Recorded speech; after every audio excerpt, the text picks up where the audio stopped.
the draft was crazy. I mean, it's really interesting to be on this end where you're getting the picks. But without further ado here, I think we should bring in our two guests because this is going to be interesting. And you know what? This might turn into I'm really interested because I think Mike's going to steer this conversation in a way. We're just like I feel like they're going to take the interview over because Matt and Mike got this dang show going on. They're more professional at this than we are. They spend hours every day working on this, and we just kind of like to shoot the shit a little bit. So this is going to be fun. But anyway, without further ado, can we please? Let's bring Mike and Matt into the conversation. Guys, how we doing? Doing good. Got Mike sporting the inside bowling Brad and Kyle merch right there. Bro, there were some hydrants tonight, that was for sure. Yes. I wore the shirt. I mean, there were dogs, there were hydrants tonight. Yeah, man. Dude, it was insane. So, So let's start. I want to know your guys' opinion on one thing, and then we'll really get into it. Who was the luckiest one? Who's the guy that should be thanking God? Well, so here's the thing. I haven't kept up with it because we've been tweeting it out on PBA. I haven't been analyzing it as we go along because I've been working the event. I'm fresh off of working the event and having a couple slices of steak, and I ran straight down here for this. So, Matt, can you bring up the board? Yeah, I mean, I got it right here for you, Mike. We got people in the chat asking for it as well. It has to be Zeke. Hey, can you guys see that? Okay, is that a little small? Do you want me to zoom in? I think it needs to get blown up just a little bit. Yeah. Okay.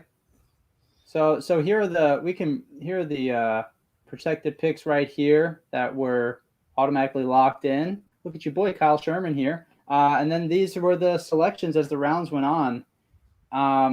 I can say, well, first I want to preface that before we get into this and talk about who was lucky, who was snubbed, and who wasn't, everybody that's in this draft and that was drafted was deserving and at the proper skill level and belongs in the PBA League, right?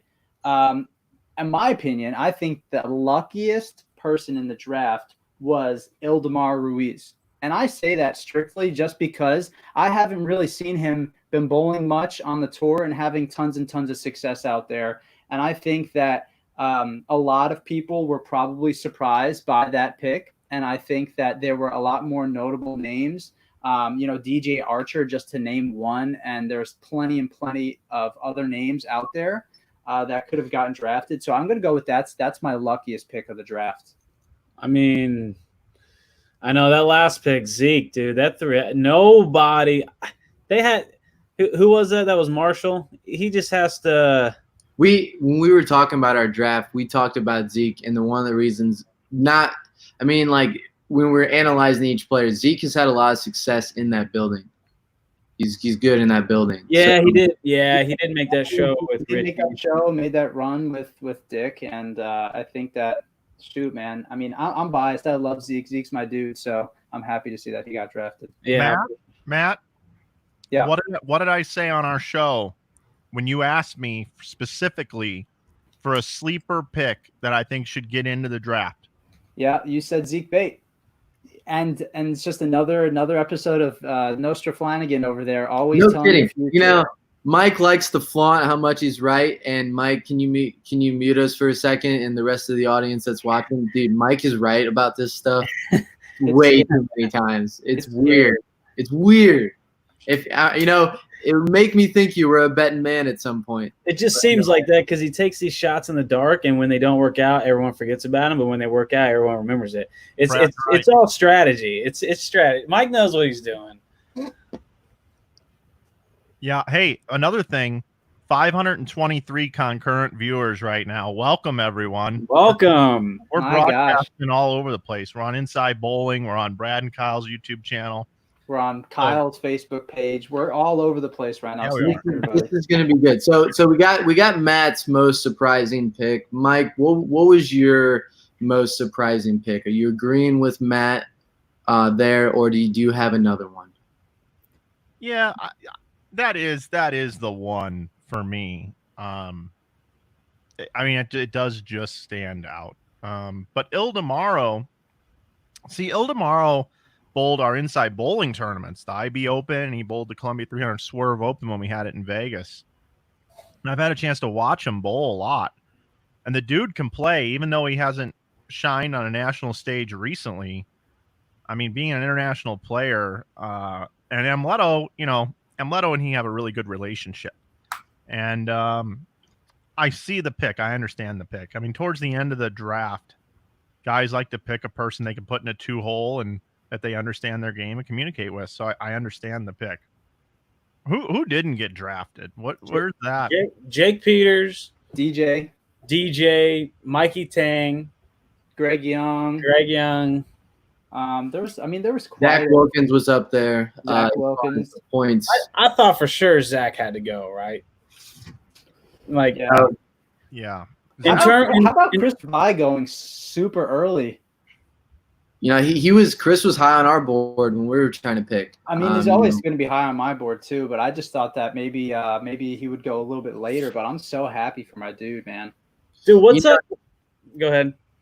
The one thing, and this is where Brad and I are probably going to get in trouble for this, but it's hard for us because we're players and we probably shouldn't be talking about this kind of stuff. Like, there's some things here that's most likely going to get us in trouble, and we have a different source of opinion, right?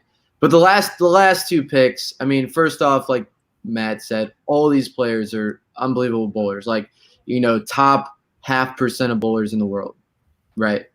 But the last two picks really confused me. Those two guys are really good. I really thought, and there's probably a little biased opinion in there, but there's like a lot of different factors that you got to weigh. Like, first off, the Ildemaro pick, him and Amaleto both being from Venezuela, we kind of guessed that, right? But there's, and you can kind of go the route in saying, oh, they're both from Venezuela. Like, he's picking his boy. There's some favoritism there. Like, I understand that side. And to some point, I think there's a little bit of correctness in there. But I also think that if you're a coach trying to win, you're also going to pick someone that you're very familiar with and that you can relate to and that that they can handle certain situations, especially when you get towards the end of the list. I mean, the skill level was pretty similar across the board. There's no crazy variances that happened. So, the Ildemaro pick didn't surprise me. And I see how people can think like, oh my God, this is crazy. Why would he pick this? He's doing it just for his friend. But at the end of the day, if you're a coach and you're wanting to pick a player, you're going to want to put someone in that situation that you really understand. Yeah, I think we've seen stuff like this every time. Oh man, that's funny. I put Marshall Holm instead of Marshall Kent. Marshall Holm is bowling, everybody. Hey, what a treat. Kyle, what's it like to be bowling on the same team with the manager from All right, let me if I had to bowl with Marshall and Pete, I'm really not sure if I can handle that. That'd be insane. Oh, that's hilarious. I'm going to fix that real quick and download the correct version here and get that back up on the screen. So I apologize for that little typo there, but thanks for keeping me honest, everybody. I appreciate that. So was there any surprise in the first 6 picks for you guys? Well, according to the mock drafts, Packy should have gone, and Packy went where he was supposed to go, I think. Yes. Yeah, I think so too. You know what's crazy? I actually thought he went a little higher than what I would have picked him at. I thought he was like a late second rounder. We you run these mock drafts and everyone gets a little creative on it and everyone gets a little goofy and everyone just thinks like, oh no, they're just messing around, goofing around. Flanagan picks an all lefty team. That's crazy. But dude, the actual thing that happens never actually goes as planned. All these people are like, yeah, this guy should go second. This person should go there. But that's never the case. What is it about Couch and Sterner? Mike, you know everything. What's happening there? Are they just good buds? Like, that was probably the most shocking one to me was, I mean, obviously Sterner was going to get picked, but it just didn't make a whole lot of – and then he picks Matt Ogle right after it. Those two picks to me just seem a little odd. Are they just like really good buddies? Does he really believe in Sterner's ability? I mean, obviously Sterner has high ability, but – I don't know. I mean, I guess he really wanted the guy. He practices all the time, as we know. Super nice guy. I guess they're both from Florida. But the thing about it though is if Couch really wanted this guy, his draft pick came into play. He didn't think Sterner was going to come back to him on the way back, right? And he really wanted him, so Which he wouldn't. It wouldn't have. Right. So because I bet if Couch would have had a better draft if he'd have had a later pick. Because Johnny would have taken Sterner. I really believe that. Right. And it makes way more sense for Couch's picks to be on the Brooklyn Styles. Johnny dropped Sterner. Yeah, but he may have dropped him in the sense that he thinks he can get him back. And I think that would have been a fairly safe bet getting Sterner at 8. I didn't see that coming. I'm going to make a bold prediction here. Well, actually, can we go through an exercise here, guys, first? Yeah, Mike, lead this discussion here. This is going to help me a lot. I got my notepad right here. I got my legal pad. What I'd like to do is I'd like to go team by team, and I'd like for us to agree upon what a lineup will look like. You guys good with that? Sure. What a lineup. What lineup? A lineup by team. Right? Like, who's going to bowl leadoff position? Oh, Jesus. That's what I want to try to figure out. So let's start with Las Vegas, right? Okay. So we got Francois, Andrew, AJ, Richie, and Ildemaro. Let's start with maybe bowling second and third. Who's going to bowl second and third on that team? Richie Ildemaro. Richie Ildemaro. So Richie will bowl second. That's a feel thing. They're interchangeable at that point, but they're locked into those two spots. Okay, so I'm putting them in. So I have to disagree here, fellas. I think that when you look at these players and you look at the success that they've had recently, I think that Richie and Ildemaro are interchangeable for 1 and 2. Okay, and here's my reasoning why. And I spent a lot of time studying the art of Baker bowling underneath the one and only Brian O'Keefe here. Okay. And Brian O'Keefe, who is a master, a wizard in the sport of bowling, we have discussed a long, long time that you try to, maybe hide people that are weaker in the lineup inside the middle of the lineup there and put your stars or the stronger people a little more consistent in the beginning and the end. But what you do is if you're in if you're bowling the first frame, you have no chance to capitalize on the double, right? You're just bowling the first frame. You're starting the game off. So if you put your good bowlers first, you're only giving them one chance to throw a double, which is in the 6th frame, right? Does that make sense to everybody here? Am I explaining this soundly? Right? So if you put your strongest bowlers in 1st and 6th hole, you're all of a sudden taking away one of their 2 chances in the game to try to throw a double for your team or to make a double for your team. So that's why the argument that I have with that is that I believe in bowling there's a lot of momentum. And I want my first bowler to throw a shot that's going to set the pace for the rest of the game. And I believe a lot in that. I think that's why the Dallas Strikers have a lot of success with Bill being up there. I also think it has a lot to play with moves, knowing what's going on. A guy can give you some adjustments. But and I also think those first shots in the game are some of the hardest ones to throw. If your bad bowler is up there throwing the first shot, I don't think you can really throw a strike and get something going. Mathematically, I 100% agree with you. It makes no sense. But I think for me, and that's just my philosophy, but when you throw in some momentum, I can lean either way. But I always try to put my worst bowler 3. And that's where I like to put them. And I Matt, I hear you on that, and I wouldn't disagree with that. It's kind of similar to Tony La Russa batting the pitcher 8th and having a second leadoff hitter bat behind him. I understand the philosophy; it works for some. I think O'Keefe's out of the box, but for the sake of our exercise tonight, so we don't go over on time, how about we just agree that we put the weaker players in the 2 and the 3 hole, and we'll move on from there. But here's my lineup for Vegas. It goes Frankie. Ildem, we'll go Frankie, Richie, because I think Richie would like to back up Frankie, and then Ildemaro, and then AJ Johnson, and Andrew's the anchor. And Kyle, you feel differently. very differently. I'm putting Frankie 5. Frankie's going to be my 5 hole. And then Andrew's actually going to be my 1 hole. And I do like the Andrew, or I like Andrew, Frankie, Ildemaro, AJ. Wait, hold on. I messed that up. T second.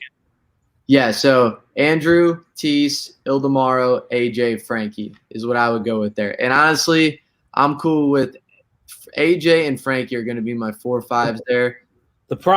Here's the problem, and I bowled with Andrew last year. Andrew won't want to do anything other than anchor. He does not want to go lead off. He does not want to go second. He does not want to go third. He does not want to go fourth. He will tell you that straight up. He does not want to be in those positions. Is that a great thing?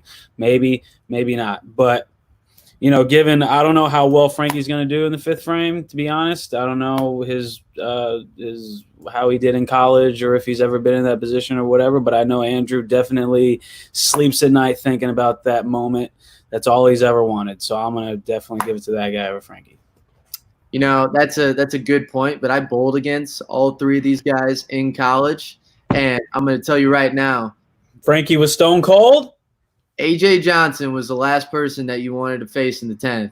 Okay, I'm fine with Frankie AJ. was the next person. But Andrew's happy there. Andrew went up and down, and I love Andrew. He can throw it, but he's not up there for me over those 2 guys. Now, you know what? Mike's got somebody on the phone here. Hey guys. Oh boy. Andrew, I've got you here now. I've got Andrew on the phone here. Andrew, Brad made a statement on this broadcast. You just admitted to me that you were watching that you want to bowl anchor or nothing. Based off of what happened tonight, tell us a little bit about your lineup idea for your team. So, Mike, I'm a little bit behind you, so I'm still listening to Kyle.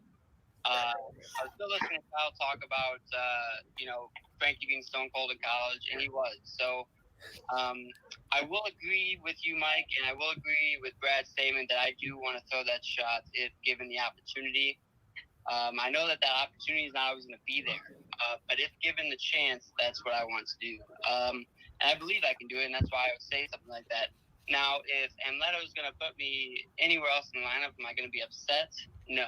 He is our coach, and he will put the lineup however he feels fit. But I will voice my opinion that I would like to throw the shot if needed. Andrew, any other thoughts about your team before I let you go? I'm very happy with my team, and I think we're going to do some great things. Andrew, congratulations on getting picked. And I'm sorry for a couple of years ago when I put you on Instagram Live and you never got picked. I never formally apologized to you. And I am right now. Oh, I appreciate it. Thank you, Andrew. We'll talk. See you, buddy. See you, bud. All right. Okay, there we go. That's a good trait that you want. No, it's definitely a good trait. That's why I would put him there. But I honestly, either it just depends on who wants it and who's feeling what and who has a good look. But Frankie, Andrew, and AJ, all of them can strike in the 10th. So it's really kind of just up in the air how they're feeling that day, kind of thing. Matt, what's your lineup with this team? My lineup is Richie, Ildemaro, AJ, Andrew, Francois. Okay. I'm putting the 2-time U.S. Open champion in the 5-hole in the anchor spot when it matters. The guy that bowled 300 on television during the U.S. Open. It seems like it's a no-brainer to me, honestly, and it makes me question Brad's. Dude, this is what I deal with. This is what I deal with on a daily basis. I'm not saying he can't do it. Brad, I say I bowl against Frankie in college. He goes, "Was he cold in college? Have you not seen him?" Hey, answer me something. Have you seen EJ Tackett strike out in a team event yet to win? I think he's over. He can strike out all day in singles events. That ain't no problem. I'll also say one last thing here. And again, AJ, Andrew are 2 good buddy of mine, right? I will say that when you say that AJ Johnson was stone cold in college in the 10th frame, he was without a doubt stone cold in college in the 10th frame. No doubt about that, right? The PBA Tour is a completely different animal than college bowling. And Francois has proven himself on the tour to show up when it matters. And I'm not saying that AJ can't. I'm just saying, if I'm the coach, I'm putting the person in there that I've seen it do it before. That's all I'm saying. I can't argue with that. I mean, obviously that's correct. Frankie being 5, you're never mad at that. I'm going to give you my lineup, and then we're going to move on to the next team. Okay, my lineup is Andrew leading off, and the reason why I want Andrew leading off is because actually I believe he has the most personality on the team, and I always like to have an energetic leadoff bowler that could also talk smack to the other team and potentially distract them while the second through the fifth bowlers are bowling. And Andrew can throw it for the cheese and the wheat, and I wouldn't mind putting him anchor.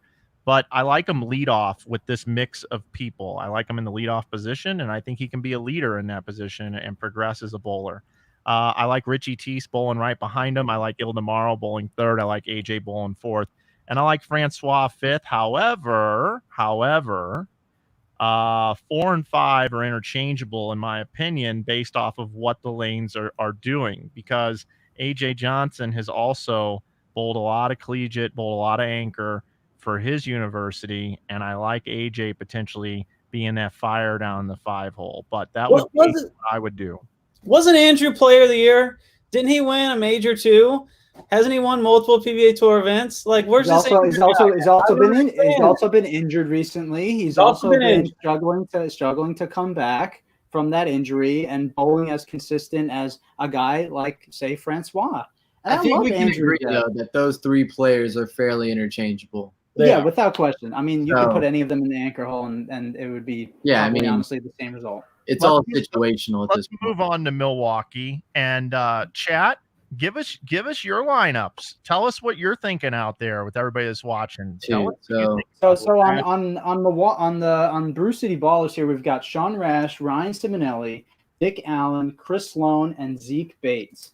This could be a low-key killer team that I think some people may sleep on, but I think that this could be a rock star team in my opinion. So I vote we put Brad last for this pick because I don't want to have us to debate his nonsense for the next 5 minutes. You guys just don't think. And then the golden rule of putting your worst 2 players 1-2 to give them some role, or whatever. I'm gonna go first. I'm gonna go first on this pick on this team, and I'm gonna go with my pick would be it's almost in order of how they got picked, kind of not really. Chris Sloan would be my leadoff. Zeke Bate, Dick Allen would be my 3. Sean Rash is going to be my 4, and Ryan Simonelli is going to be my 5. I have the exact same lineup as you, Kyle. Glad we got some bright minds in the group here. I know. Simonelli 5, huh? Yeah. Who is your 4 hole? Sean Rash. So Sloan, Zeke, Dick, Rash, Simonelli. Okay. I think Sean is such a great bowler, and he's proven a million times that he can throw it. That if you're not putting him in the 4 or the 5, you're really doing a disrespect to your team. Yeah, and I think that it's been clear over the years in that building that the left is very nice.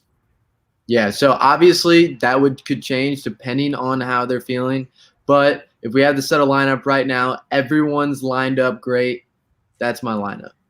All right, I see in the chat people are chiming in. We appreciate all the opinions. I have in front of me Ryan Simonelli leading off as the lefty.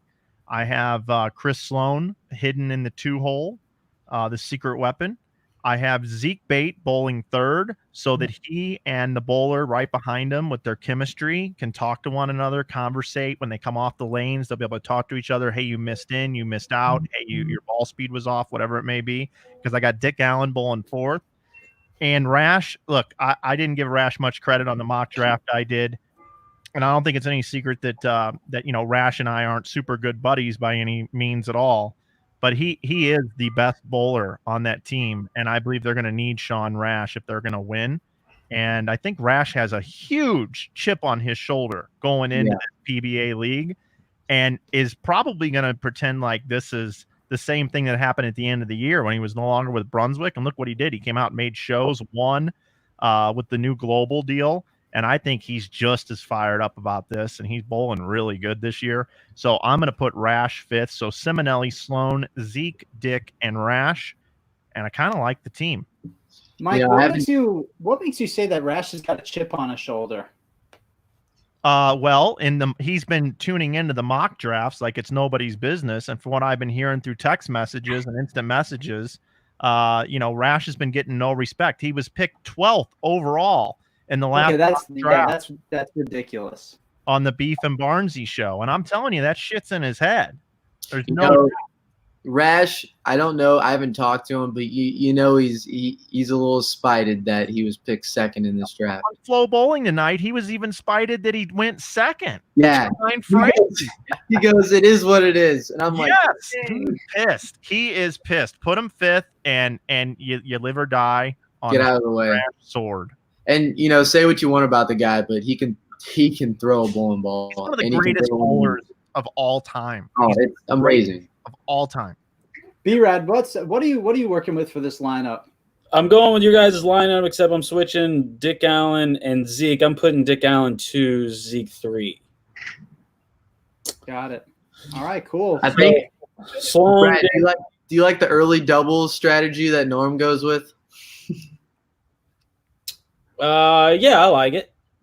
I can't speak against it, I guess. Yeah, I guess.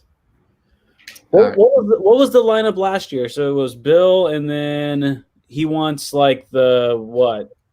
I think you were 3, if I remember. Andrew was 2. Andrew was 2. And then Tommy was 4, and Norm was 5. Or Tommy was 5, actually. Tommy was 5 for part of it. I know that.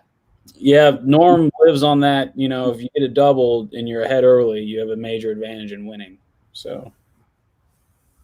All right, well, why don't we move on here to the next squad? We've got the Philadelphia Hitmen protected picks where Don Barrett, Tom Smallwood, and Sean Maldonado. And there are 2 draft picks from tonight were Jason Sterner and Matt Ogle. Matt Ogle, a little bit of a surprise, I think, for a lot of people. So it'll be interesting to see where we all put him in the lineup here. Won what? Won he the first? No. So was Andrew Norm. You. Brad, what do you got going on there? I'm talking to my dad. Mute yourself. Keep talking. Oh, okay. No, your dad. Go ahead. He's chiming in with his picks, isn't he? Yeah. Last year, Andrew was the lead off, and then it went Norm, and then Tommy Bill.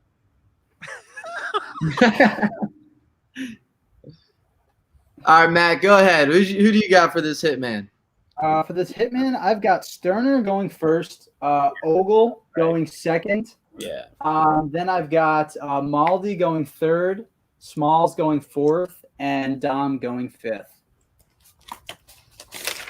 And there's one thing that sticks out in my mind, and I know that you guys were there to witness this moment because it was in your vlogs, when you guys went to Abu Dhabi, I believe it was, recently at the end of last year, and Dom Barrett, needing to strike to win, throws Kuwait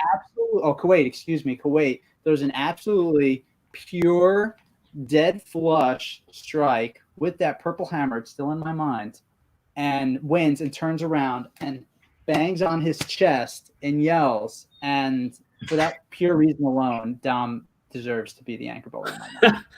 Yeah, I'm gonna chime in. I agree with your lineup.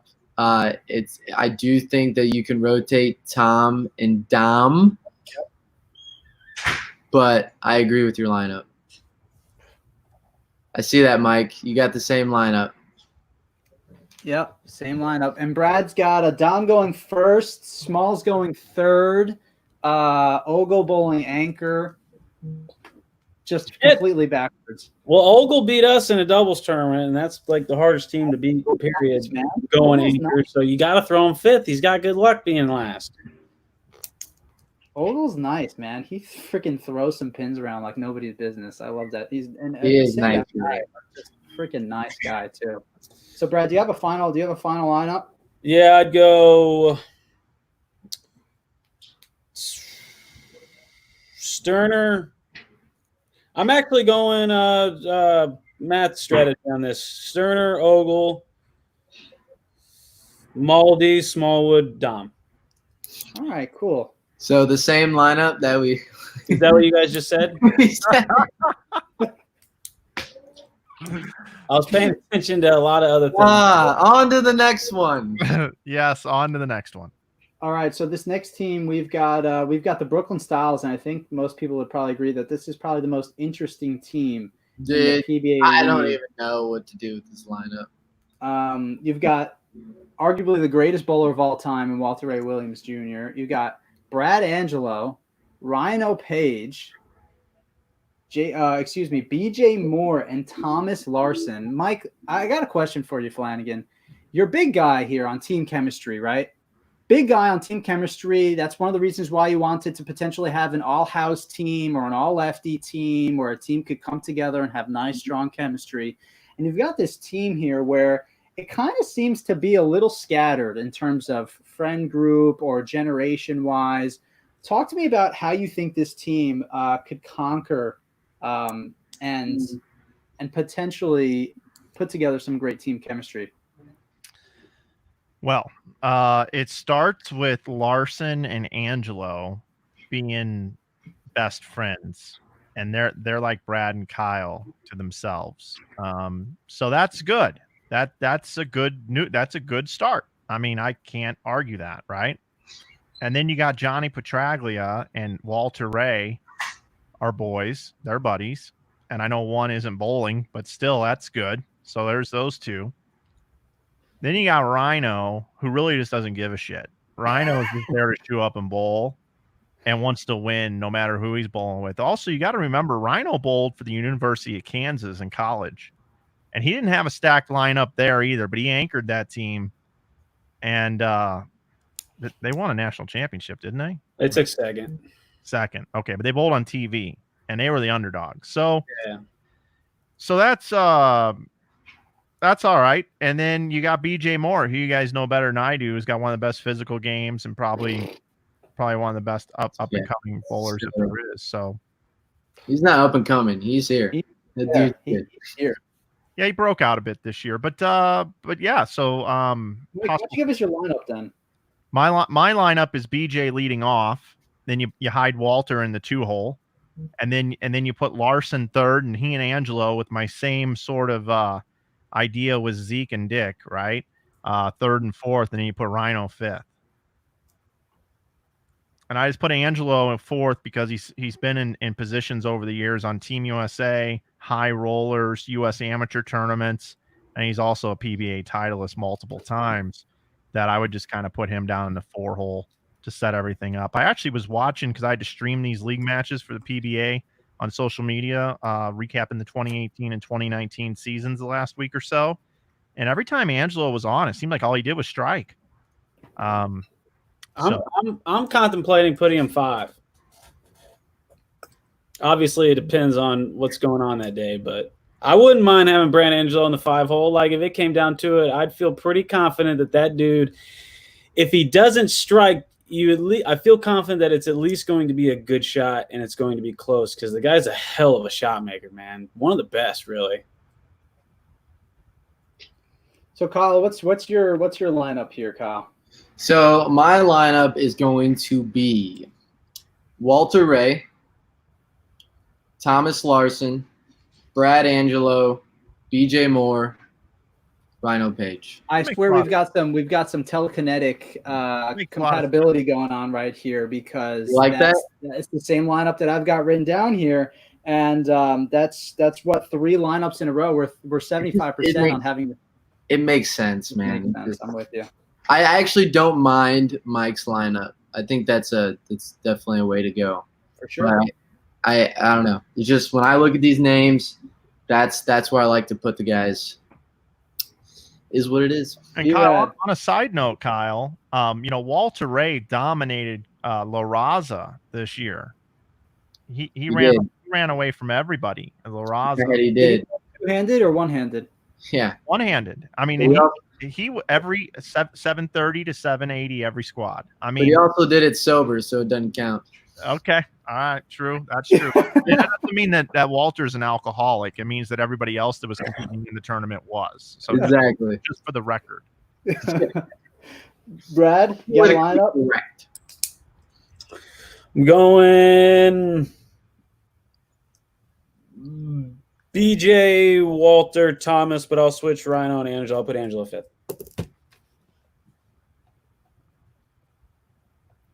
Okay. Okay. Halfway home, guys. Yep. Next team we've got here is the Motown Muscle. What Bill O'Neill calls this team the best team on paper. And Bill has also said a lot of things in his life. It's true. Kyle and Brad, I got a question for you guys here. Being guys that go out on the tour full time, and then you see someone like Matt McNeil, who's a superstar bowler, an incredible player, but isn't out there on the tour full time. If you're a player that didn't get drafted and you're not in the PBA League Draft, are you a little bit bitter that somebody who's maybe not a full-time bowler is on a team, and there are people that are out there full-time every single week that didn't get drafted? You know, Dell's the man.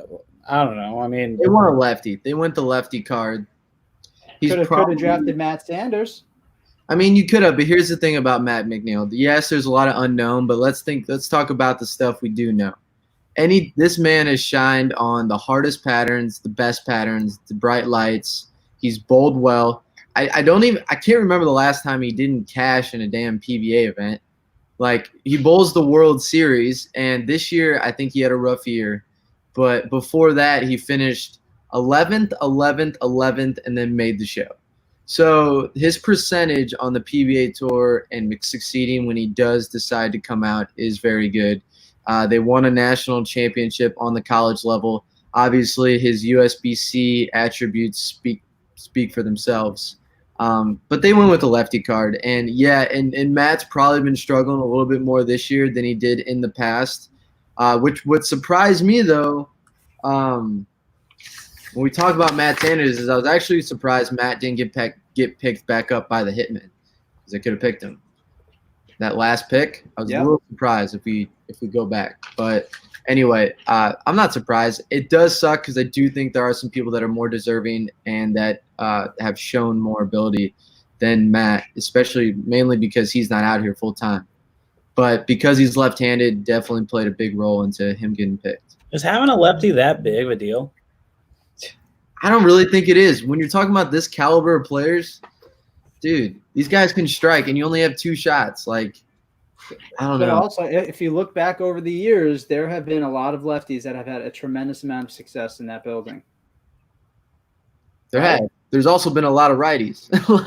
There's always going to be a lot of righties. Yeah, exactly. Let's go to B-Rad. Switch it up on this round. B-Rad, what's your lineup for this Motown Muscle here? I'm going Blanchard 1. You know what? You guys are going to hate on me for being creative, but I'm going all right, hold on. I'm thinking. I'm not going EJ 5th. EJ 4. I'm going Blanchard. Simo 5th. EJ 4, Simo 5th. We'll throw Matt in the one hole. He seems to kind of like the first shot. It probably gives him an opportunity to do some antics. So we'll go McNeil, Hoope, Josh, EJ, Simo. That's a tough one to kind of throw around. Dude, that would be my lineup that I would pick. I like that lineup. Brad, can you just repeat that? Sorry, what was your final lineup? We'll go McNeil, Hoope, Blanchard, EJ, Simo. Mike? I have Mitch Hoope leading off. I think he is the closest removed from college, and I just like I like his energy. I like his strike ball, and I like that he won the league last year, and we'll have some people probably carrying over to root on him a little bit after last year's big victory. I got McNeil hidden in the 2-hole. I did draft him with the 5th overall pick in my mock draft that I did, so I do understand why he got picked. One other thing you guys didn't touch on is Dell and him work together at Storm. For sure. And even though his ability definitely allows him to make it into the draft, I do understand where some guys would say he's not a full timer, give the opportunity to somebody else. But I think that also maybe 10% of the pie also played into it on that one. I would put Blanchard third, EJ fourth, and Simo fifth. But obviously, the last two you could make an argument to flip flop the last two, depending on who has the best look and who is most comfortable. But that's my team. You know, I Blanchard last year didn't miss. I think he went 4-0. They lost their first match.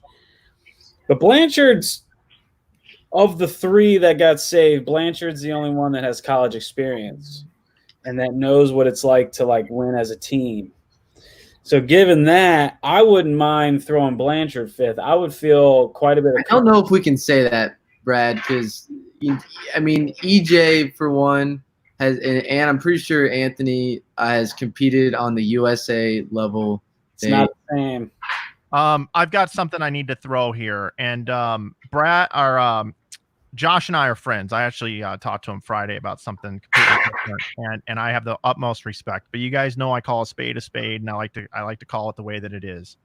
Blanchard in that building spooks me, Bowling Anchor, and the reason for that is, if you remember, and this is probably one of his low lights of his career, he he threw the double. Oh. He threw the double. And then what was it? He got 5 or something? Or 6. Airmailed it right. Airmailed it. And look, I know that right lane has got the weirdness on it, and I know it could happen to the best of them.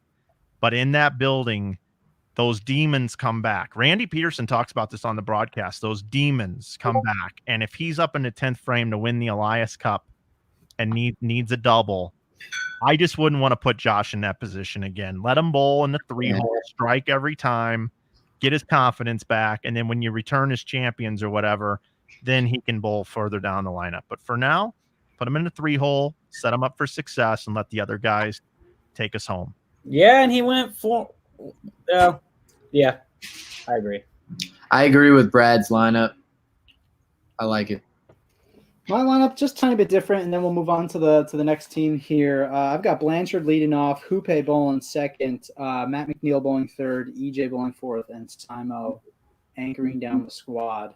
And yeah, I mean, I think this is a great team. I like that lineup. You can kind of flip it around pretty much however you want it, and it's probably going to work. So let's move on to this next one. We've got the Silver Lake Atom Splitters, managed by Mark Baker. Chris Barnes, Jesper Svensson, Tom Doherty, Chris Vi, and AJ Chapman. And I love that on the draft stream tonight, Bill O'Neill commenting about how he is so excited that they drafted AJ Chapman, because these are all the types of people that Barney always complains about. And I know Barney's watching on this stream, and I would love to – I can't wait to see. But interesting thought, Bill did say they maybe are taking all these people and this will allow Barney to play straight and kind of do his thing and just roll it and keep it in front of him. So it'll be cool to see how they can adapt. And I think it's funny to see Bill torment Barney there on the show. Brad with the worst take Emerson. Yeah, I mean, yeah. Yeah. Bro, it's team, Stewie. Listen, you've been terrible for 2 years, but you're killing it on the PBA League, so it's a completely different animal. So it's oh my God, this is amazing.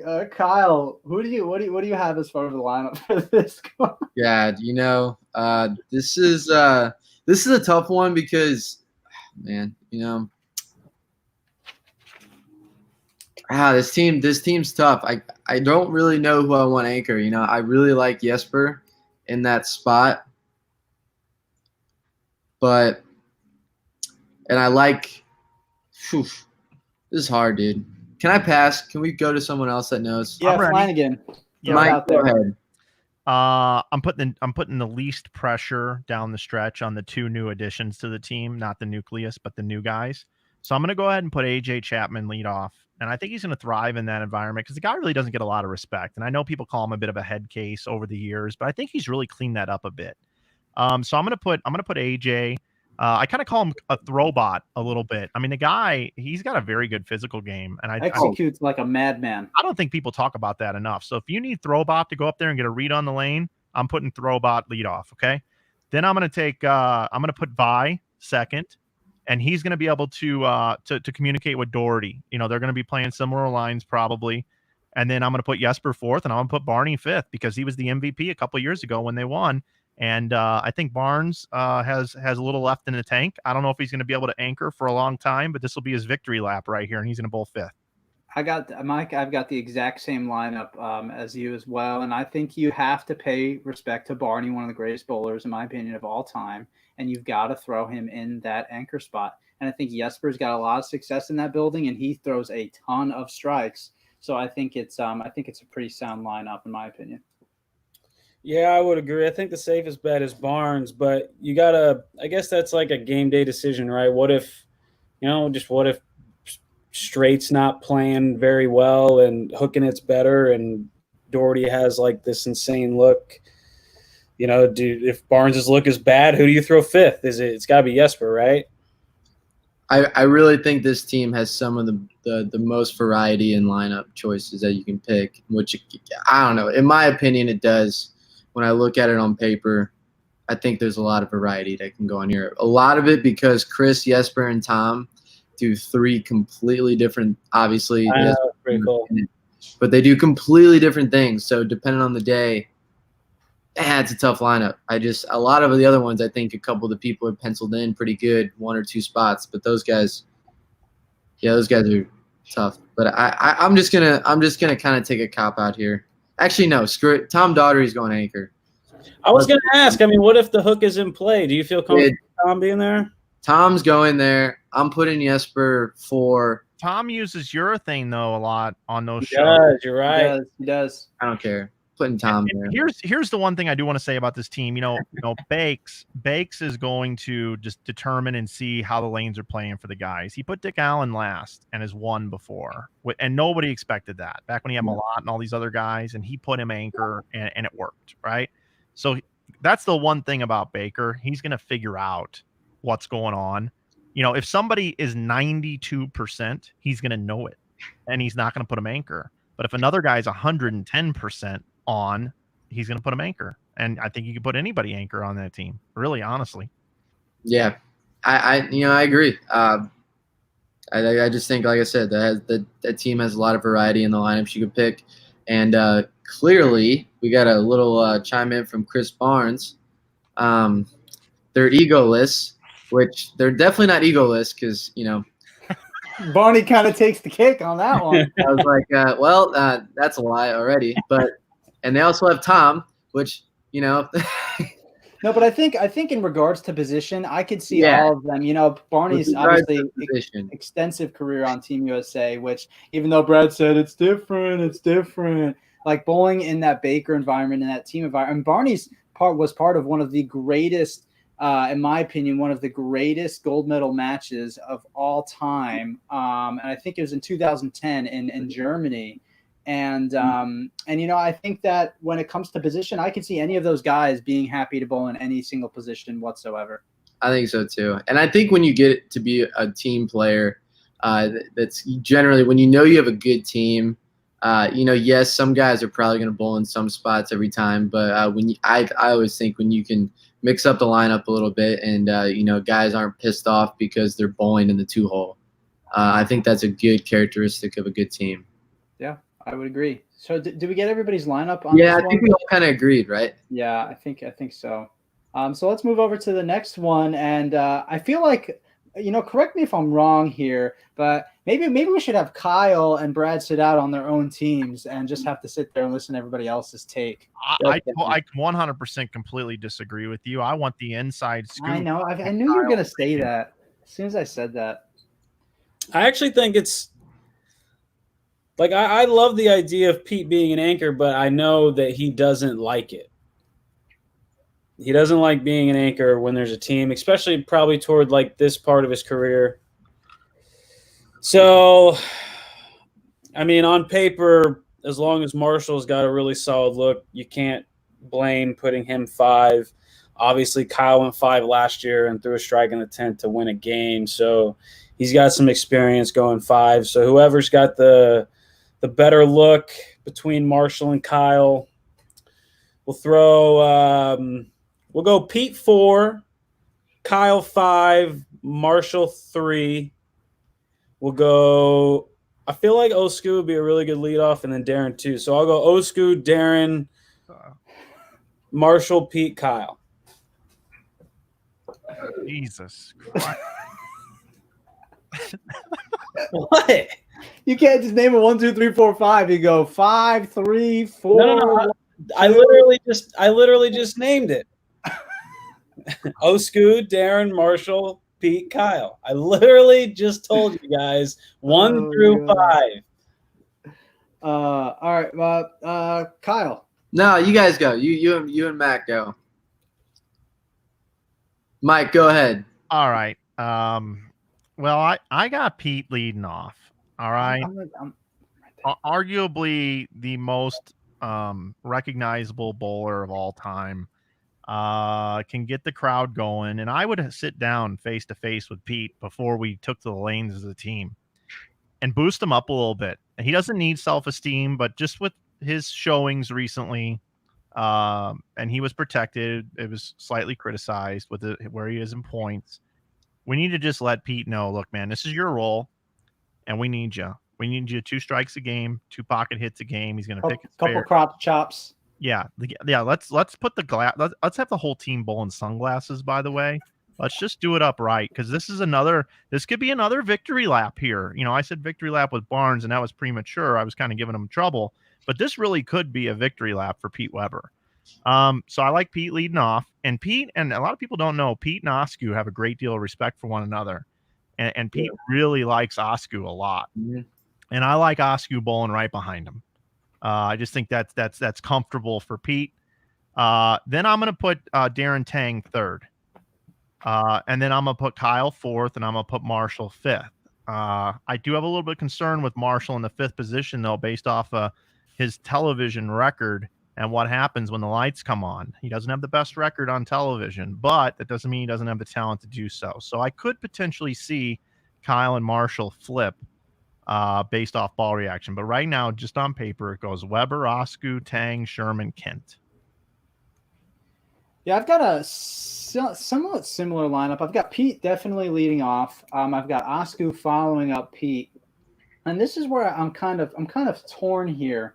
I absolutely I'm going to throw Marshall 3rd, and then it's hard to say because Kyle and D-Tang have pretty different games when it comes to like just actual style. You know, Kyle likes to hit it, and D-Tang's pretty clean with it. And you know, just for pure experience reasons, I'm gonna put D-Tang in the 4th spot, and I'm gonna put Kyle. I'm gonna put Kyle in the 5th spot there.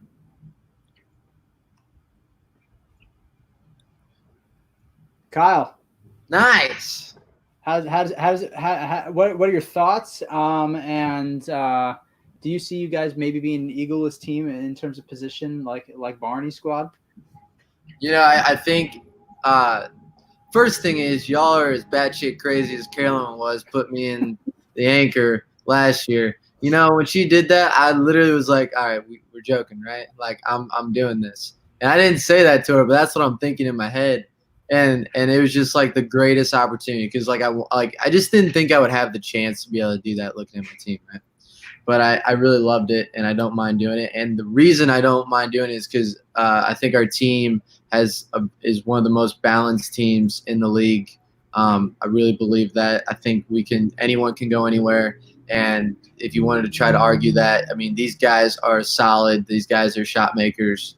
So I really have my team. We're definitely egoists of the lineup. That kind of sometimes make it hard on a coach because you don't know where to put people. But I think it's also a good problem to have. But, yeah, good lineups. I mean, I don't know. We could go anywhere with this lineup. Maybe it's because I'm on the team, but this is our team trying to take all my biased opinion out of it. I think is one of the few teams in the league where you could literally change up the whole entire lineup and you could justify it as well as against any team. All right. Well, let's go ahead and let's move on down real quick here. though, real quick to talk about the New York City. if you had the opportunity to take me and have the Brad and Kyle YouTube channel on one team, would you have done it? Well, I mean, we could have picked you, right? Yeah. And we went with Darren. Well, Carolyn went with Darren. I really didn't have much say in it, but I do like that pick because we bowled in the league the last year, and I think there's something to when you take on that atmosphere together. Because it's such a hard atmosphere to bowl in, yet it's such a great atmosphere. And we really wanted to try to bring our team back from last year. So, and we had our little lineup, and obviously a lot of our guys were going. And at that point, it's, if Darren was gone, we would have picked Brad. If Brad was gone, we would have picked Darren. But luckily, somehow, we had them both. And because Darren was on the other team, or on our team last year, we picked him. But again, it wasn't my decision. And Brad, I'm pretty sure you're happy with the team you're on. That's like the most politically correct answer you could ever said. I'm just wondering, is there any value in having like an entire YouTube channel? We don't sell merch. We don't Oh, if you're asking from like that from a business standpoint, I don't care. Yeah, Darren's a great man, because we have 2 chances now to win it. Like winning it together would be cool, but we have 2 chances to win it. And you could bowl each other in the finals. And we could bowl each other in the finals. Like that to me would be awesome. And yeah, I mean, if I beat you in the finals, like that would just be one of the greatest moments. I'm going to put in a request with both team managers. If it is these 2 teams that it comes down to for the finals, I want it on the record right now that Kyle bowls anchor and Brad bowls anchor. Yeah, good luck. Good luck. Good luck on Brad's team, man, dude. That's nothing against like my team, but Brad, like, do you know who was on Brad's team? No, let's figure it out right now. Well, I mean, on Brad's squad, you probably got in my opinion, the greatest anchor bowler of all time. I think that people ask the question. Yes, Nick Pate. Exactly. Nick Pate, the most clutch player. I think we all know where Nick's not going. And that's the 5 spot. Love you, Nikki. But I think when people ask and they talk about, okay, you need a strike to win. You need a strike to win $1 million. You need a shot to move on to the next round. Who are you picking to throw it for you? In my mind, Tommy Jones is throwing that shot every single time, and there's no doubt about that. All right, we want to give lineups here. I think this one's fairly easy for me. I'll go first. Bill O'Neill bowls leadoff on that team, right? Yeah.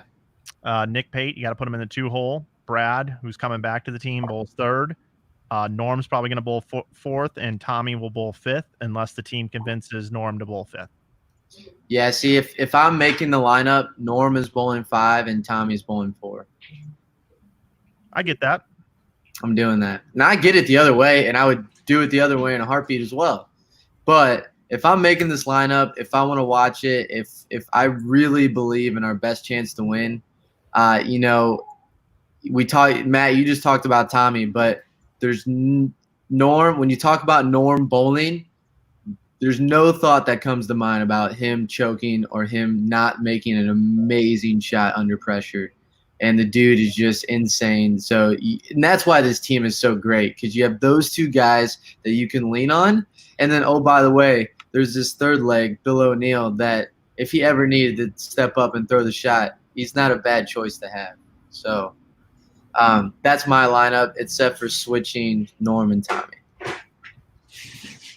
Got it. Yeah, I'm gonna have to go with on this one. I'm changing it up quite a bit from what you guys said. I'm putting Pate first. I'm going to then put B-Rad in the number 2 spot. I'm gonna put Duke 3rd. And we talk about chemistry all the time, and I don't think that there's 2 people out there on the tour that have better chemistry than Bill O'Neill and Tommy Jones. I think that those are 2 of the closest guys out on tour to one another. And they've been out there for a long time together. So I think and they bowled on Team USA many times together, won gold medals together in that Baker format. So I think that if you're, or in the team format at least, I think that if you're going to go for a 4-5, I'm going Bill and then Tommy in the 5th. That's solid. Brad, how are you going to scope up your team over here? I'm going Bill number 1 just because he likes to be there. Then I'll go Nick, me, Tommy, Norm. And then if Tommy's got a much better look than Norm, then I'll flip those two. I'll put Norm 4. All right. Solid. Next up. LAX. Got Belmo, Butterf, Stu, Gerard, and Anthony Lavery Spar. Another, I think, a surprise early pick by Patrick Gerard, but I also think it's a very solid pick. I agree. I would absolutely agree with that. I mean, it's surprising, but Patrick Gerard, man, dude, that dude he's Stone Cold Killer, man. He's one of those guys where I'm like, man, I'm really glad you're not out here at every tournament. Absolutely. He's nice with it. Mike, thoughts on the LAX? This team is the most baffling team in PBA League history. I don't know what it is about this team that just confuses the living what out of me. I mean, they've got the best player in the world, and they haven't won the league. I know they finished runner-up, but man, and the thing is, I don't really like their team name. It's 3 letters. They're all just letters. There's no words. It's LAX. Yeah. It's just weird, and Chris Paul wanted that name for the league or for the team, the franchise, from what I understand. I got a lot of respect for Andrew Kane. He's a smart dude, but I just feel like Andrew Kane would, I don't know. It hasn't worked, right? And I almost want to I wish this team would have just been blown up completely and entered in as another new team. And Belmo, I don't know. I don't know what to do with this team because it just baffles me every year. I got a great deal of respect for Stu. I'd put him lead off. Well, they almost won. I mean, they got second last year. They did. It's just when you got Belmo and this thing's been going how many times now? 5 years, 6 years? How many years? Belmo hasn't won yet. That just he's won everything else. I don't get it. Gerard second, I guess. Lavery Spar third because it's his second year with the team. Jacob fourth and Belmo fifth. I mean, it just seems that easy to me. Yeah, they had they had Stu bowling 4 last year in the championship. Yeah, they did. Butcher bowling 3rd. I think Patrick Gerard, if you're gonna go with the hype man, he's a guy that really brings the energy in the one hole. Yep. And then, Lavery Spar, I thought he bowled good last year in the PBA League. I don't think I watched everything, but I know from what I watched, he was pretty solid. Stu said on the Beef and Barnesy show that we lost to them. So Lavery Spar kept missing left his first few shots on television, and Belmo and Stu went up to him and said, hey, look, try to throw it in the gutter. And he almost did, but every time he threw it out to the right, it always came back. So I don't know. I don't know why I'm so hard on this team. I guess I just have much higher expectations. Is there any situation where you don't put Belmo anchor? No, there's not. If the left is good. I was going to say Buttriff. They've put Buttriff anchor before. If the left is absolute money, how could you not put Buttriff in the anchor spot? Right? Obviously no disrespect to Belmo. I think my other problem with this team is their colors. They're like red, white, and blue. And nobody's from our country. Yeah. They got 2. They got 40%. That's the same as nobody. It's the same. You're right. It is definitely the most sleeper team that hasn't won. That's for sure. I don't know. Nothing from things that get Mike Flanagan aggravated. It just makes crack me up. Color change this year, please. You'll win. Yeah. And I want to see Kane with a clipboard in his hand, a whistle around his neck, and like a hat on that says coach or something like that. Not a good clipboard either. I want one of those 99 centers from Staples that you can snap over your knee when that's made of that cork material looking stuff, that ugly brown. Yeah. Yep. Just snap right in half. Yep.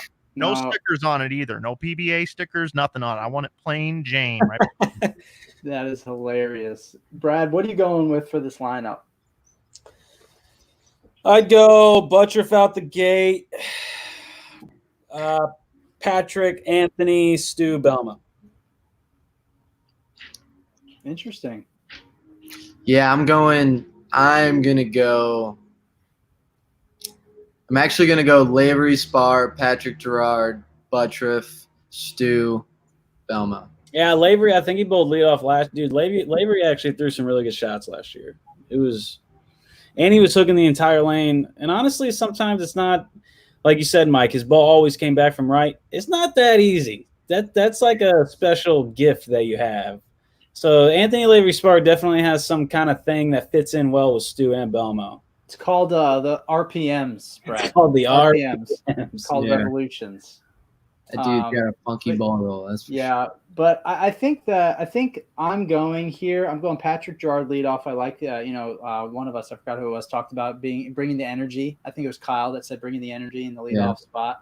I like that. I'm putting Anthony Lavery Spar in second, and then it's kind of interesting. If the left is not as good as it's not stupendous. I'm putting Jacob third, then Stu fourth, and then Belmo fifth. But if the left is really good, I'm putting Stu third, Belmo fourth, and Jacob fifth.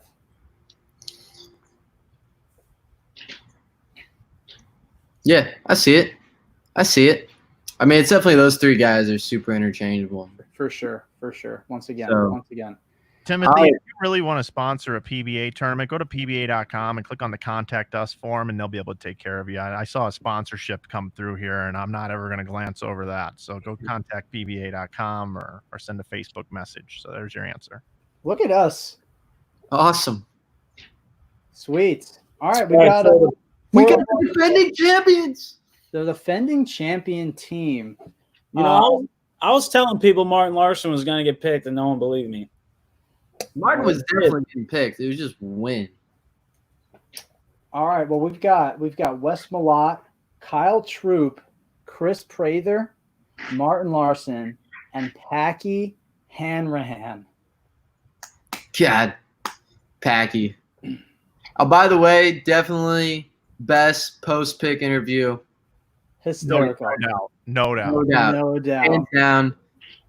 I mean, would you expect anything less from Packy? No, like I would have been very surprised if it was anything less than that. Do you think that a lot of people understood his sense of humor in that? Do you think that there's going to be a lot of people I think out there? so. Like I think it comes across all right. There's definitely people that don't, and either way, I love it. I love it too. Let's Kyle, let's start with you. And then we'll go Mike and then B-Rad, and then I'll throw my irrelevant. So I've been looking at PBA bowlers' names for about 5 hours now in a row, and I'm getting a little crazy over here. And I've been trying to think as logically as possible, but logic is starting to go out the window, and I'm just going with my heart on this team right here. So out of the gate, I'm going with Martin Larson. He's safe. He's not going to get you any opens. He's going to put you in a good spot. So Martin Larson, he's going number one. Got to bury him in the 2-hole here because I'm not really sure if he's quite proven himself in the league. He's maybe in a couple of years when maybe these guys can get another championship and he can really define his role on this team. But I'm going to go with Wes Malott in the 2-hole. We go with Wes Malott in the 2-hole. I'm going to go Kyle Troop in the 3-hole because I really think that's a solid turkey every game. You're going to start out with a turkey, and then these other two guys are going to bring the energy. I'm going with the Shark, number 4. The man just makes great shots. And he's won more money in one tournament than 99%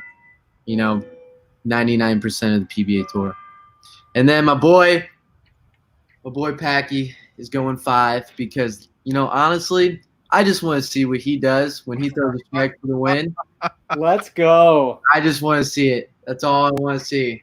And you know what? If I lose to that, and I also want him in the anchor because if I throw a strike and Packy was anchor and I was beating this team and I threw a strike to win, game over. game. I think I have to agree with Bill O'Neill real quick, Brad, and say that the worst part about Packy is that he's a Boston Celtics fan. Everything else about Packy's great. Just the fact that he's a Boston Celtics fan really sucks. You know, Kyle, I've been waiting 3 years. I've been waiting. What sucks? The Knicks. Yes. There's no doubt about that. I cannot argue any sort of lineup for the New York Knicks that would make them good or appealing. Or mediocre. Even yes. Yeah, you win this one. You win. Brad, you've been waiting for 3 years. Yeah, I've been waiting 3 years for Kyle to be creative one time. Like just that creative brain that just says, you know what, the normal way of thinking isn't cool. And you actually got creative. And I just want to point out that both your guys' reactions were both, yeah, oh yeah, great. This is amazing. Wow, Kyle, you really he put the MVP second. I appreciate it. I have mad respect for that lineup, but I can't stand both of you guys raising your flags on Team Kyle over here the one time he gets creative. And I've been thinking this way for 3 years, and I get bashed every time I say it. Oh, my gosh. But I think, oh, my God, that was hilarious. Brad, I'm mad at you. That's why. Yeah, that's fine. Do you know why I'm mad at you? Why are you mad at me? I'm mad at you because you've seen about 120 messages in our Gran Turismo group chat and haven't responded to one or joined us for racing in over 30 days. I know. I was actually going to join you last night, dude. I've been on the Call of Duty grind. Mikey and Chris and Sanders need a fourth like every night. So if Kyle's not playing with them, I hop in. Yeah, we don't really care. He's not a fair racer. He finds these holes in these tracks to where instead of taking the turn, he just bangs right into the wall. It ends up being a quicker move. It ain't. It's only not on the rally course. Only on the rallies. Oh, that's great, Brad. What's your lineup for this squad here? Mike, you would be that guy that knows the cheat codes to every single racetrack. Oh yeah. You would be that guy either. I literally have not beat Mike in a race. I don't think I have. Mike, I'm just thinking about your race cars in my mind right now. And he's got his customization settings all memorized. Yeah, I got the torque at 1.235, and on the right side and the left side, I got it in the downforce this, and he's got it down. Toe in the camber, right height, LSD torque, yep. And then the tranny, you gotta get the tranny right. Oh my god. Okay, so I would speak to Wes Malott first. If he's healthy, if his elbow is fine, I'd throw him fifth. Watching his performance last year, particularly against us in our match, was really impressive. So given he is healthy and wants to be 5, I'm giving Wes that option. If he's not healthy, I'm probably throwing Troop 5. There's something about I don't necessarily know if I like Prather in the 5-hole just yet. He's a great singles guy, and last year he bowled pretty good in the PBA League, but he was also struggling a little bit. And he didn't bowl great. I think I like Troop in the 5-hole over Prather. So let's say Wes is in 5. We'll start with Martin Larson, Packy Hanrahan, Chris Prather, Kyle Troop, Wes Malott. I think that's Prather went 3rd last year, and Troop went 4th last year, and Wes went 5th, and it worked. So I'm going to keep those 3 the same. Boring. Okay. No. You can't dish it out both ways. Oh God, Brad! Why don't you think outside the box for just once, man? Whatever. Seriously, Brad? Are we wrapping this up or what? You guys gonna make me drink. All right, I'll give you my lineup here. I'm going to call this team the Circus because it reminds me of like the Greatest Showman. It's a traveling circus here, this team, right? Led by Tim Mack. So on stilts, we got Martin Larson leading off. Bowling second, we got the juggler, Packy. Bowling third, we got the clown, Kyle Troop. Bowling fourth, we got the beast, the Lions, inside the cages, and Wes Malott. And Prather sells the tickets. He's the ticket master in 5th. So that's my lineup. I respect the analogy, but not the lineup. I got this lineup. I'm putting Martin Larson. Oh, actually, excuse me. I'm putting Packy first. Let him get his feet wet. I remember in the vlogs he talked about how when he was on television he couldn't feel his legs for like the first 4 frames. So I got to make sure, and it's a high energy environment. I got to make sure Packy's going to get his legs underneath him. Going Packy in the 1 spot. Then I'm throwing Mr. Martin Larson. Then I'm going Wes, Troop, and Prather to round it out. Prather 5, huh? Oh yeah, I'm a big time Chris Prather fan. So I think that him and Troop are honestly interchangeable. But I'm just gonna, for the sake of this exercise, I'm gonna put Prather. How do you not put Wes in the anchor? Like if you're going for real, it makes no sense. You know, it's interesting you say that. I think I'm biased for a reason that I've bowled alongside Troop and Prather much more than I bowled alongside Wes. I haven't bowled a lot of tour stop stuff. I've bowled obviously a lot more local things, a lot more on the youth level, and I've got a lot more experience with Troop and Prather, so I think I'm kind of biased in that regard. Fair enough, I guess. I mean, it just depends. I mean, there's days where Wes just looks off, like his back hurts or something. It just depends. Yeah, but he's not, dude. I know, man. He nuts up. He's your guy. Well, fellas, what closing thoughts here do we have? I have a task. The last task for this. All right. What 2 teams are going to meet in the final, and who is going to win the 2020 Elias Cup? It's going to be the Dallas Strikers versus the Atom Splitters. And we're gonna win. I have the exact same thing as Brad. The exact same thing. I respectfully disagree. Actually, screw that. I'm disrespectfully disagreeing. Kyle? Who do you have? I think we know who you think is going to win. Yeah, I mean, obviously the Brooklyn Styles. No. God, talk about the disrespect. That was messed up, bro. The Kingpins are winning. Right. The Kingpins are winning. And honestly, it doesn't. I don't know. It's a shot in the barrel who's going to make the finals because we don't know the bracket. Doesn't matter. Kingpins are winning. End of story. Matt, you got the same as Brad? Yep, same as Brad. I got the Dallas Strikers coming out on top this year, beating the Silver Lake Atom Splitters in the finals. Okay, I'm going to go on the record right here. This is it. And we're going to be playing this back down the road. We will be replaying. I'm just letting you know that if you don't say our name, and this is true, I'm never talking to you again.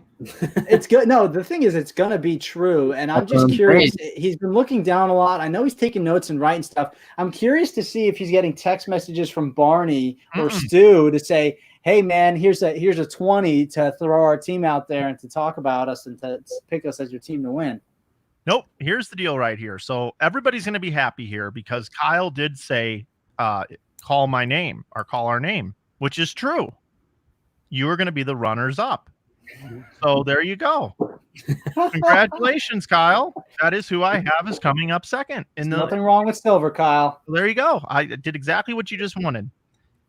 No, that's not exactly what I wanted, Mike. And you guys will be defeated. And I mean, I need everybody that's maybe watching the Jordan doc or whatever you're doing, need you to stop, hit the pause button, because this is who's going to win the league. He was a guest on our show. And he is a person that is a new captain this year or new manager of the league. Marshall Holman and the Bruce City Ballers come out of the gate and win the league this year. Bruce City Ballers expansion team win the 2020 league. That is such a Mike answer. That is a very Mike answer, and it's an answer where he can't get a lot of flack if he's wrong, and if he's right, it's like, oh my God, this guy can see the future. That's where he lives his life, bro. That's his comfort zone. Yeah, say the things that are so absolutely ridiculous that when it comes true, he looks like a genius. Marshall Holman did a good job with his team. I think he did a very good job with this He did a team. good job too. I think in terms of the battle between the expansion teams, Marshall Holman definitely won that battle. Dude, I don't know, man. Frankie, Andrew, AJ. Look, I think that if I'm being honest, after the first 3 rounds, and I look at Francois, Andrew, and AJ, they were my pick to win the whole thing. And watching the way that the rest of the draft ended up, I've got to agree with you, Brad. I think the Dallas Strikers going all the way. But Mike, I do have one thing for you, man. I'm sorry, and I'm thinking about you during this time, and I know it hasn't really probably hit you yet. And we're going to go on the Inside Bowling Show tomorrow to review the PBA League Draft again with the Sweep the Rack podcast guys. But I want to ask you, Mike, how do you feel? There's no all lefty teams. Marshall Holman did not take your advice. What is it? What's going through your mind right now? No, I didn't expect it to happen. Nobody's as smart as me, and I understand that. I mean, I'm not saying anything that's not true.